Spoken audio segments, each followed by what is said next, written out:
ẹni tí iná a ní club kí ló ṣẹlẹ̀ orin yìí ṣe bẹ́ẹ̀ bẹ́ẹ̀. Adex máa ní kẹ́kọ̀ọ́ bá wa ẹ mú wa lọ ìrìn àjò yẹn ní ṣókí the journey so far. Báwo ni gbogbo industry àtẹ̀yìn náà the journey so far ọ̀rọ̀ amú wa gbé ìrìn àjò yẹn ṣókí. Nǹkan tí máa ń sọ kí ní ẹ̀ dáadáa. So mo pàdé ìkejì mi ní 1995. Ìgbà tá à ń ṣe ND programs wa ní Kwara State Polytechnic. So from there èmi nìkan ni máa ń kọrin nígbà yẹn Tẹ̀túlà ni manager mi tó ní Tẹ̀túlà kọrin náà. tó sì ń kọrin sí ni manager mi nígbà yẹn. So nígbà tí ó máa tó stage kan èmi àti kejì mi ṣáà pàdé but nítorí education àwa take oní tá a fi pàdé serious mọ́ because a máa ń kàwé gan èmi àti ẹ̀. So a rò pé okay tá bá ti kàwé débì kan a máa ṣe kọrin. Ìyẹn làwọn ń ṣe lọ́wọ́ la kàn dé táyé àwọn kan pera wọn ní remedies àti akànṣe àmà ń gbọ́ ni àmọ́ wípé ara wa ni só ti rùn. Nígbà tá a máa wo fídíò wọn ní àtijọ́ kan bá rí Tony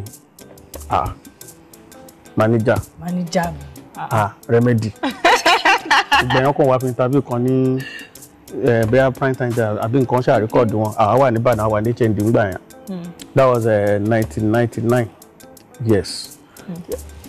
Ìjọ kejì ìjọ yẹn la lọ studio la lọ Kabule la wa.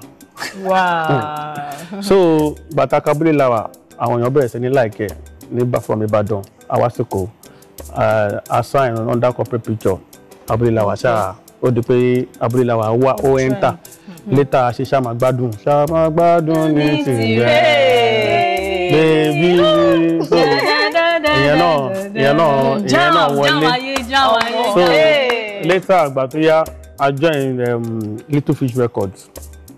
Ìgbà la ṣe everybody are you ready for? Láti ṣe enter with your change to avoid this greater thing kò sanwó mi pé then go pass your bus stop. Mix gbọ́dọ̀ tu àtàlágbà ká tó kọ́ orin. Àtúnṣe nǹkan tá a fi ègùn kọ́. Dáyé pé Sújí wẹ́nà tún kọ́ tọ́ dímọ̀ náà yẹn kẹ́. So bẹ́ẹ̀ ìgbà tó yá a kún Little Fish. Torí Ọlọ́run sọ pé ibẹ̀ kọ́ ni biggest break ti máa wá gbàdákùn Little Fish 2008 akọ̀nìkà ijó kan wà tí a máa rí táwọn èèyàn kan máa ń jó fìrífìrí kí ló dé tí a lè fún ijó yìí ní face ká dẹ̀ sọ pé báyìí náà ṣe ń jó láṣekọ Alanta that was the biggest kò síbi tó ti play orin yẹn báyìí wọ́n lẹ̀ gan wọ́n tún gan síbi kan wọ́n mú yá. After Alanta àti akọ Milando bí bá rántí akọ tẹ́rẹ̀ náà pẹ̀lú Vector akọ àsìkò pẹ̀lú Òrìṣẹ́fẹ́mi akọ àdúrà yẹn láyà l'Amẹ́ríkà pẹ̀lú Sans Sultan so iṣẹ́ àti àdúpẹ́ lọ́wọ́ Ọlọ́run. journey so far àmọ́ ẹ̀yin àti ìkejì yín tẹ́ wá sọ ṣé ẹ sì jọ wà papọ̀ sì jọ ń kọrin papọ̀. Brand kí ni relationship tó wà láàrin yín lọ́wọ́lọ́wọ́ báyìí. Brand mi àti kejì mi is something tó yẹ pé a ti build there tó ti solid individually láti bẹ̀rẹ̀ tó yẹ pé a ti build there tó yẹ pé any one of them bí mo ṣe ń bá yín sọ̀rọ̀ nsìn ẹ ó ṣe promo TV station fún iṣẹ́ àwọn boys wa nítorí ẹ̀yin tẹ̀ ti pè mí mi lè ṣaláì má wàá jẹ yín sọ pé a lè handle things individually so then àwọn shows kan wà tó yẹ pé tí àwọn program yẹn bá clash tí àdẹ̀fẹ́ kan sọ pé àdẹ̀ pé yín ẹ̀dẹ̀ wá tákùkè kì í ṣe the kind of show tó yẹ pé a lè handle so torí ẹ̀ ni although wọ́n ní okun òkè jẹ́ bàbá àtọmọ kó má ní clear àlà we have our permanent different things that we run so to get a run AQ Media I run the entertainment so to get so lórí ṣìríṣì bẹ́ẹ̀ tuntun nìyẹn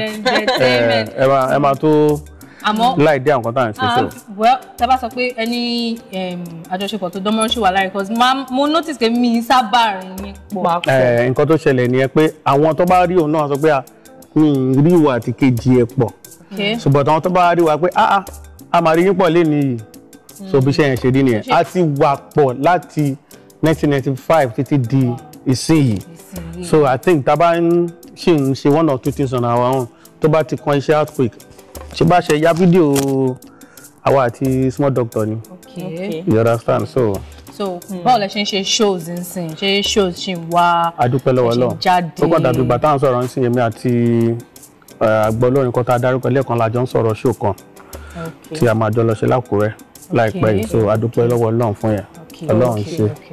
Ọlọ́run ṣe. So far ní industry tabanika wo industry music industry nísìn ó yàtọ̀ sí bí ó ṣe wà bóyá bí ọdún 10 ọdún 5 sẹ́yìn.